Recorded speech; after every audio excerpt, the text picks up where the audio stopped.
Hello everyone, welcome back to my YouTube channel গল্পের library.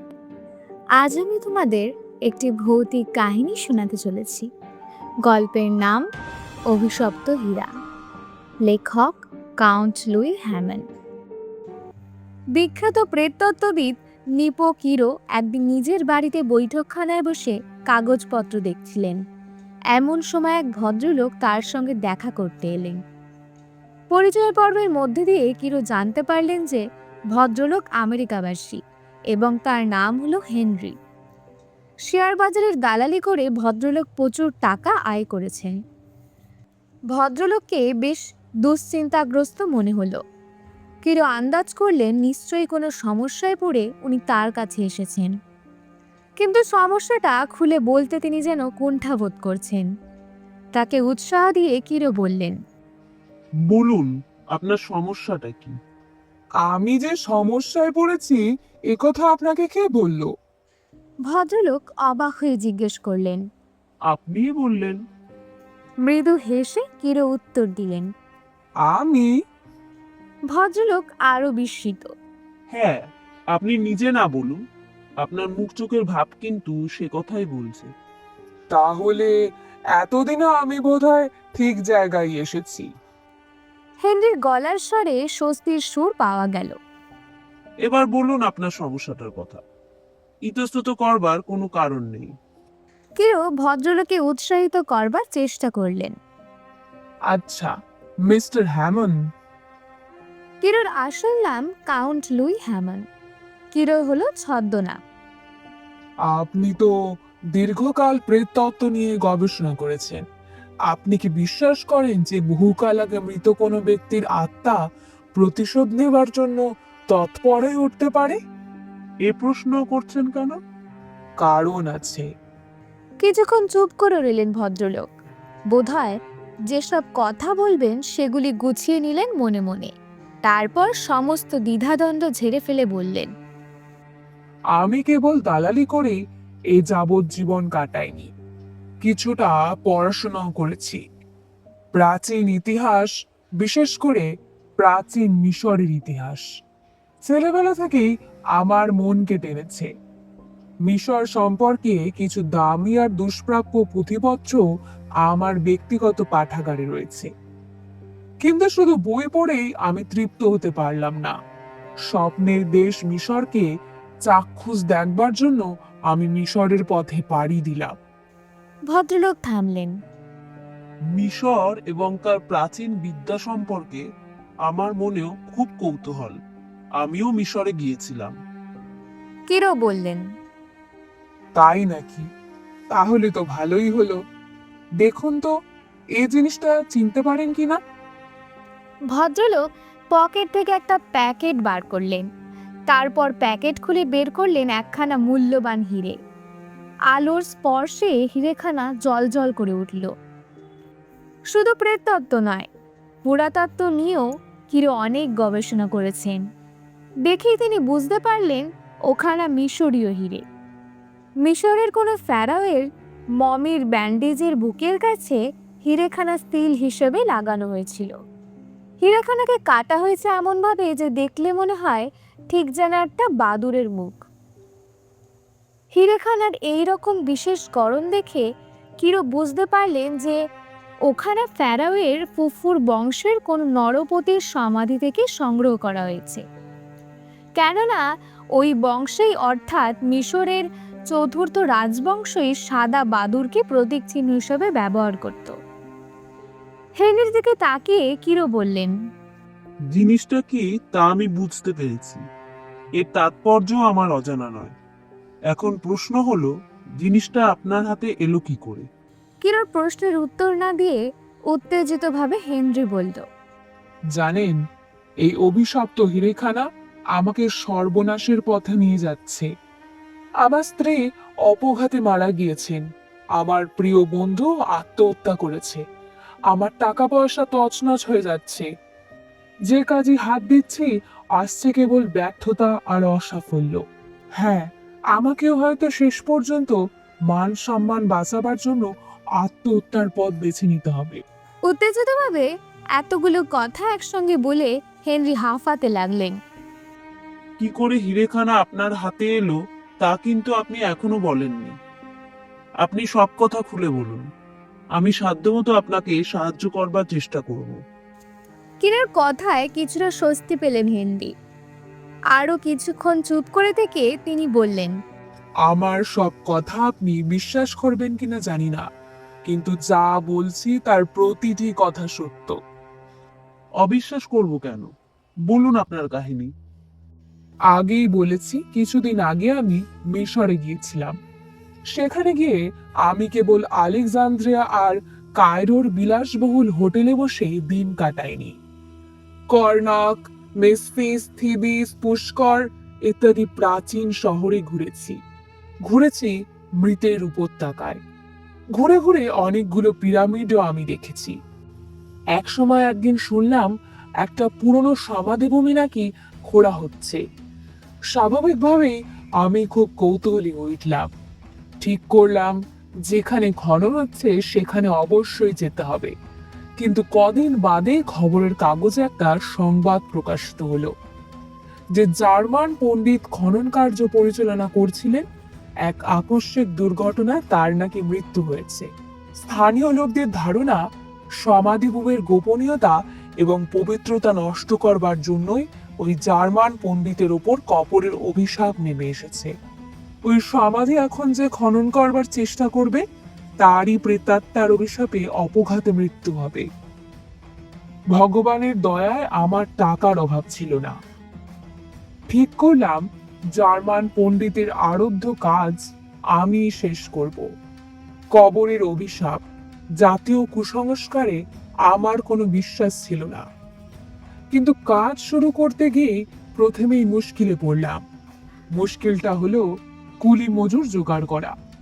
স্থানীয় কোনো শ্রমজীবী সমাধিভূমি খননে রাজি হলো না। ওদের মনে এই ধারণাই বদ্ধমূল হয়েছিল যে খুঁড়বার চেষ্টা করলে তারাও মারা পড়বে। আমার স্বভাবটা হলো এই যে যে কাজে আমি একবার হাত দিই তা থেকে আর পিছিয়ে আসতে পারি না। কুলি মজুরদের ভয় দেখে আমার জিদটা যেন আরো বেড়ে গেল। অনেক টাকা খরচ করে অন্য জায়গা থেকে শ্রমিক এনে আমি আবার সমাধি খনন শুরু করলাম। বেশিরভাগ কাজ আগেই শেষ হয়ে গিয়েছিল, কাজেই আমাকে আর খুব বেশি খোঁড়াখুড়ি করতে হলো না। কয়েকদিনের মধ্যেই আমরা সমাধি কক্ষের বদ্ধ দরজার সামনে এসে গেলাম। এই কক্ষের মধ্যেই রয়েছে প্রয়াত ফারাওয়ের মমি। এই দরজা খুলে এবার ভেতরে ঢুকতে হবে। এ পর্যন্ত কোনো দুর্ঘটনার মুখোমুখি হতে হয়নি আমাদের। কুলি মজুদদেরও মনোবল রয়েছে অটুট। কিন্তু এই মনোবল অটুট রইল না যখন সমাধি কক্ষের দরজা খুলবার নির্দেশ দিলাম। কুলি মজুরেরা এবার পিছিয়ে গেল। শেষ পর্যন্ত প্রচুর পুরস্কারের লোভ দেখিয়ে 4-5 জন কুলিকে দরজা খুলবার কাজে লাগানো গেল। কিন্তু কথা দিতে হলো তাদের আমি সমাধি কক্ষের ভিতরে ঢুকতে বলতে পারবো না। দরজা ভাঙা হলেই তাদের কাজ শেষ হয়ে যাবে। দরজা খুলল, আমি একাই ঢুকলাম সমাধি কক্ষে। দরজায় যে লিপি ছিল তা থেকে বুঝতে পেরেছিলাম যে এই কক্ষই হলো ফেরাও চতুর্থ ফুফুর শেষ বিশ্রামস্থল। মিশরীয় বিশ্বাস অনুসারে ওয়াসাইরিসের দরবারে শেষ বিচারের পূর্ব পর্যন্ত প্রয়াত ফারাওকে এখানেই অপেক্ষা করতে হবে। স্বীকার করতে লজ্জা নেই যে অন্ধকার সমাধি কক্ষে ঢুকে গাটা কেমন ছমছম করতে লাগলো। একবার মনে হলো এরকম দুঃসাহস না করলেই বোধহয় ভালো হতো, কিন্তু পরক্ষণেই ভয়ের ভাবটা মন থেকে ছেড়ে ফেললাম। আমি 20 শতকের মানুষ, ওসব প্রাচীন অযৌক্তিক কুসংস্কারে বিশ্বাস করব কেন? সঙ্গে টর্চ ছিল, বিশাল সমাধি কক্ষ। আমার টর্চের আলোয় সমস্ত ঘরটা দেখা গেল না।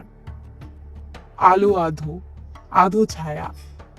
আলো আধারে লুকোচুরি যেন সমাধি কক্ষের রহস্যময়তাকে আরো অনেক বাড়িয়ে দিল।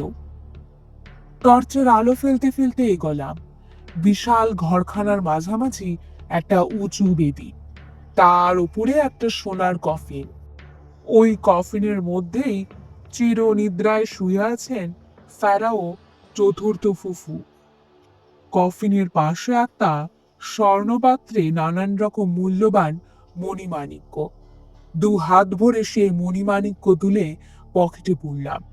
মুহূর্তের জন্য মনে হলো সমাধি কক্ষের পাথুরে মেঝে যেন থর থর করে কেঁপে উঠল। চমকে উঠলাম। এ কি ভূমিকম্প? না না, এ আমার মনের ভুল, আমার আচ্ছন্ন মনের কল্পনা। পায়ে পায়ে এগিয়ে গেলাম কফিনটার কাছে, তালা খুলে ফেললাম। আমার চোখের সামনে সাদা আবরণের ঢাকা ফেরাও চতুর্থ ফুফুর মমি। মমির বুকের কাছে এই হিরেখানা স্টিলের মতো লাগানো। এক টানে হিরেখানা খুলে ফেললাম। আচমবিতে সমাধি কক্ষের পরিবেশ সম্পূর্ণ পাল্টে গেল। মনে হলো হাজার হাজার বাদুড় যেন ডানা ঝটপট করতে করতে হিংস্রভাবে আমার দিকে উড়ে এলো। মুহূর্তের জন্য বাদুড়গুলিকে যেন আমি দেখতে পেলাম। সাদা রঙের বাদুড়গুলো চোখ থেকে বেরিয়ে আসছে পরলোকের নীলাভ আলোক রশ্মি। হাজার হাজার বাদুড়ের ডানার শব্দে বিশাল সমাধি কক্ষটা ধ্বনিত প্রতিধ্বনিত হয়ে উঠল। আমার মেরুদণ্ডের মধ্যে দিয়ে আতঙ্কের একটা তুহিন শীতল স্রোত যেন বয়ে গেল। মুহূর্তের জন্য সমস্ত শরীরটা যেন অসাড় হয়ে গেল। বাদুড়গুলো যেন শূন্য পথে চক্রাকারে ঘুরছে আমার চারপাশে। কোনো রকমে একটু নিজেকে সামলে নিয়ে ছুটে সমাধি কক্ষের বাইরে চলে এলাম। লাখো লাখো সাদা বাদুড় যেন আমাকে তাড়া করে এলো। ছুটতে ছুটতে কি করে যে তাঁবুতে এসে পৌঁছালাম তা একমাত্র ভগবানই বলতে পারেন। তাঁবুতে ঢুকেই অজ্ঞান হয়ে গেলাম। জ্ঞান ফিরতে আমার সঙ্গীরা আমাকে হোটেলে পৌঁছে দিল। হোটেলে আমার স্ত্রী ছিলেন। আমি ঘরে ঢুকতেই স্ত্রী চমকে গিয়ে বললেন, কি ব্যাপার, তোমার সঙ্গে যেন একটা বাদুড়ের ছায়া ঘরে ঢুকলো?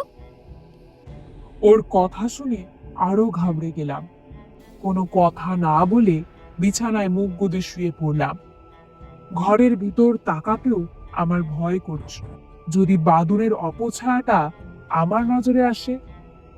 আমার শঙ্কা বিহবল ভাব দেখে স্ত্রী বললেন, চলো আমরা এই জায়গা ছেড়ে অন্য কোথাও চলে যাই। তার কথা মতো পরদিনই আমরা অন্য জায়গায় চলে গেলাম। ভাবলাম এই জায়গাটা ছেড়ে গেলে মন থেকে ভয়ের ভাবটা হয়তো ধীরে ধীরে কেটে যাবে, কিন্তু তা আর কাটলো কই। যেখানেই যাই সেখানেই এক অজানা আশঙ্কায় শিউরে উঠি। ভয় জিনিসটা বোধহয় সংক্রামক। আমার আতঙ্ক আমার স্ত্রীকেও যেন পেয়ে বসলো। সবসময় মনে হয় কোনো এক অদৃশ্য অজানা শত্রু সব জায়গাতেই আমাদের অনুসরণ করে চলেছে। মাঝে মাঝে বাদুড়ের ডানার আওয়াজ পাই। হাজার হাজার বাদুড় যেন শূন্য পথে উড়ে আসছে ঝাপটা মারবার জন্য। আমাদের ভয় দিন দিন আরো বেড়ে যেতে লাগলো। এই নিদারুণ আতঙ্কের কবল থেকে যে কি করে নিষ্কৃতি পাবো তা ভেবে পেলাম না। কিন্তু এত কাণ্ড সত্ত্বেও সমাধি কক্ষ থেকে সংগ্রহ করা মমের বুকের মূল্যবান হিরেখানা আমি হাতছাড়া করলাম না। সব সময় এখানা লুকিয়ে রাখলাম নিজের পোশাকের মধ্যে, বুকের কাছে। আমার স্ত্রীকেও হিরেটা সম্পর্কে কিছুই বলিনি। অবশ্য বলবার সুযোগও আর পেলাম না, কারণ কদিন পরে একদিন ভোরবেলায় বিছানায় পাওয়া গেল তার মৃতদেহ। রহস্যজনক মৃত্যু। কিসে যে উনি মারা গেলেন তার ডাক্তারি পরীক্ষায়ও বোঝা গেল না। শুরু হলো আমার দুর্ভাগ্যময় জীবন। পরপর এক একটা দুর্ঘটনা ঘটতে লাগলো। আমার বাবা হঠাৎ মারা গেলেন, অথচ তার স্বাস্থ্য বেশ ভালোই ছিল। এক ঘনিষ্ঠ বন্ধুকে আমার ব্যবসা দেখাশোনা করবার দায়িত্ব দিয়েছিলাম। অনেক টাকা কড়ি নষ্ট করে শেষ পর্যন্ত লজ্জা এবং দুঃখে আত্মহত্যা করলো। আর আমারও মনে হতে লাগলো ঝাঁকে ঝাঁকে সাদা বাদুড় যেন সব সময় ডানা ঝটপট করতে করতে আমার চারপাশে উড়ে বেড়াচ্ছে। আগেই ভয়ঙ্কর অনুভূতিটা মাঝে মাঝে হতো, এখন সব সময় হয়, এই মুহূর্তেও হচ্ছে। বুঝতে পারছি আমার শেষের দিন আসন্ন হয়ে আসছে। অন্ধকার কবরের কালো অভিশাপ নেমে এসেছে আমার উপরে। এর কবল থেকে আমার কি নিষ্কৃতি নেই, মিস্টার হ্যামন? একটানা এতক্ষণ কথা বলে হেনরি হাঁফাতে লাগলেন। তার সমস্ত শরীরটা কাঁপতে লাগলো থরথর করে। কিরো ভাবলেন এক্ষুনি কিছু একটা অঘটন না ঘটে যায়।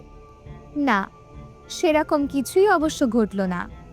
একটু পরেই হেনরি নিজেকে অনেকটা সামলে নিলেন। কিরোর টেবিলের ওপর হিরেখানা রেখে তিনি বললেন, এই অভিশপ্ত জিনিসটা আর আমি নিজের কাছে রাখতে চাই না। এটা আপনার কাছেই থাকুক। দেখুন এতে আপনার ভাগ্য পাল্টে যায় কিনা। বেশ তো, দেখুন হিরেখানা ত্যাগ করলে আপনার অবস্থার উন্নতি হয় কিনা। আরও কিছুক্ষণ কথাবার্তা বলে কিরো হেনরিকে আশ্বস্ত করবার চেষ্টা করলেন। বললেন, আমি একটু ভেবেচিন্তে দেখি আপনাকে দুর্ভাগ্যের রাহুগ্রাস থেকে উদ্ধার করবার কোনো পথ পাওয়া যায় কিনা। সম্পূর্ণ না হলেও অন্তত কিছুটা আশ্বস্ত হয়ে হেনরি তখনকার মতো বিদায় নিলেন।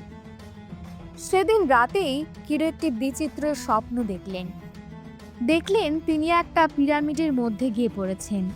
সমাধি কক্ষে যাওয়ার জন্য তিনি ক্রমাগত নিচে নেমে চলেছেন। যেতে যেতে তিনি একটা বদ্ধ জায়গায় এসে পড়েছেন। এখানে আলো নেই, বাতাস নেই। কিরোর দম বন্ধ হয়ে আসছে। একটু বাতাস না পেলে তিনি দম আটকে মারাই যাবেন। কিন্তু এই মৃত্যুর রাজ্যে বাতাস কোথায়? দারুণ আতঙ্কে কিরোর ঘুম ভেঙে গেল। জেগে উঠে মনে হলো কে যেন এতক্ষণ তার বুকের উপর বসে গলা টিপে ধরেছিল। ঘরের মধ্যে ঘুমোট। বাতাস আসবার জন্য কিরো জানলা খুলে দিলেন। এক ঝলক ঠান্ডা হাওয়া ঢুকে তার শরীরটাকে শীতল করে দিল। কিন্তু জানলা খুলবার সময় মনে হলো একটা সাদা বাদুড় যেন এতক্ষণ জানলার গায়ে বসেছিল। জানলা খুলতেই সে নিশাচর বাদুড়টা শূন্য পথে উড়ে গেল। প্রাণীটার ডানার ঝটপট শব্দ যেন শুনতে পেলেন কিরো। পরদিন গলায় খুব ব্যথা হলো। বাধ্য হয়ে ডাক্তার দেখালেন কিরো। ডাক্তার যা বললেন তা শুনে অবাক হয়ে গেলেন কিরো। ডাক্তার বললেন, কোনো বিষাক্ত প্রাণীর দংশনেই গলার ব্যথাটা হয়েছে। হেনরির বাসায় এলেন কিরো। হিরেটা তাকে ফেরত দিয়ে বললেন, এখানা সত্যিই অপয়া। আপনি যেখানকার জিনিস সেখানেই রেখে আসুন। এ রত্ন ইহলোকের সম্পত্তি নয়, এ হলো মৃতের রাজ্যের সম্পত্তি। ইহলোকে এই হিরেখানা যার কাছে থাকবে তারই সর্বনাশ ঘটবে। আমিও তো রেখেই আসতে চাই, কিন্তু সেই সমাধি কক্ষে ঢুকবার সাহস আমার নেই। কাতরভাবে হেনরি বললেন। তাহলে উপায়? দুজনে ভেবেচিন্তেও কোনো উপায় বের করতে পারলেন না। কিরো বিদায় নিলেন। হেনরির সঙ্গে কিরোর আর দেখা হয়নি। তার খবর কিরো জানতে পারলেন কিছুদিন পরে। প্যারির এক অভিজাত হোটেলের একখানা কামরায় হেনরির মৃতদেহ পাওয়া গেল। মাত্র আগের দিন সন্ধ্যাবেলায় তিনি ওই হোটেলে উঠেছিলেন। মৃত্যুটা রহস্যজনক। কিভাবে মৃত্যু হয়েছে ডাক্তার তা ঠিক করে বলতে পারলেন না। ফরাসি পুলিশের তদন্ত সমানভাবেই নিষ্ফল হলো। অবশ্য একটা সূত্র পাওয়া গিয়েছিল। হেনরির পাশের কামরায় বাসিন্দা নাকি তার ঘরে হাজার হাজার পাখির ডানার শব্দ শুনতে পেয়েছিলেন। কিন্তু এই ক্ষীণ সূত্র ধরে মৃত্যু রহস্যের কোনো সমাধান করা গেল না। কিরো খোঁজ নিয়ে জানলেন মৃতের জিনিসপত্রের মধ্যে সেই অপয়া হিরেখানা পাওয়া যায়নি। অভিশপ্ত হীরের কাহিনী কিন্তু এখানেই শেষ হলো না। কিরোর এক বন্ধু ছিলেন মিস্টার স্টেড। তিনিও প্রেততত্ত্বের চর্চা করতেন। একদিন কিরোর কাছে এসে তিনি বললেন, একটা অদ্ভুত জিনিস পেয়েছি ভাই। কি জিনিস? কৌতূহলী কিরো জিজ্ঞাসা করলেন। একখানা বাদুর মুখ হিরে। চমকে উঠলেন কিরো। জিজ্ঞেস করলেন, কোথায় পেলে? প্যারিতে গিয়েছিলাম। সেখানে যে হোটেলে উঠেছিলাম তার একজন ওয়েটার আমার কাছে হিরেখানা বিক্রি করেছে। কিরো আরো চমকে গেলেন। বললেন, হিরেখানা সঙ্গে আছে? আছে, তোমাকে দেখাবার জন্যই তো নিয়ে এসেছি। মিস্টার স্টেড বললেন। দেখাও দেখি। হীরেখানা দেখে কিরো চিনতে পারলেন, এই তো সেই অপয়া রত্নখানা। কি ব্যাপার, তোমার মুখখানা ওরকম ফ্যাকাশে হয়ে গেল কেন? মিস্টার স্টেট জিজ্ঞাসা করলেন। মিস্টার হেনরির দুর্ভাগ্যের কাহিনী সবিস্তারে খুলে বলে কিরো অনুরোধ করলেন। এই অপয়া রত্নখানা তুমি ফেরাল চতুর্থ কুকুর কবরই রেখে এসো, আর তা যদি সম্ভব না হয় তবে এখানা নদীর জলে বিসর্জন দাও। বিদ্রুপের হাসি হেসে মিস্টার স্টেট বললেন, তোমার ওই হেনরি লোকটা ছিল একের নম্বরের বুদ্ধু আর নার্ভাস, তাই অমনি বেঘরে প্রাণ হারালো। আমি হচ্ছে একজন প্রেততত্ত্ববিদ, ওসব ভূত প্রেতের সঙ্গে যুঝবার ক্ষমতা আমার আছে। কিন্তু হিরেখানা রাখলে আজ হোক কাল হোক তোমার উপর কবরের অভিশাপ নেমে আসবেই। চিন্তিতভাবে কিরো বললেন, তোমার ওই কবরের অভিশাপ আমার কোনো ক্ষতিই করতে পারবে না। মিশরীয় প্রেতদের আমি থোড়াই পরোয়া করি, কিন্তু কাজটা তুমি মোটেই ভালো করছো না। কিরো মন্তব্য করলেন। কদিন পরে মিস্টার স্টেট আবার এলেন কিরোর কাছে, হাসতে হাসতে বললেন, কই হে, তোমার মিশরীয় প্রেত তো আমার কোনো ক্ষতি করতে পারলো না। আমি একটু শক্ত লোক, মিশরের প্রেতপুরীর বাসিন্দারা বোধহয় আমাকেই ভয় পেয়েছে। কিন্তু সময় তো চলে যায়নি।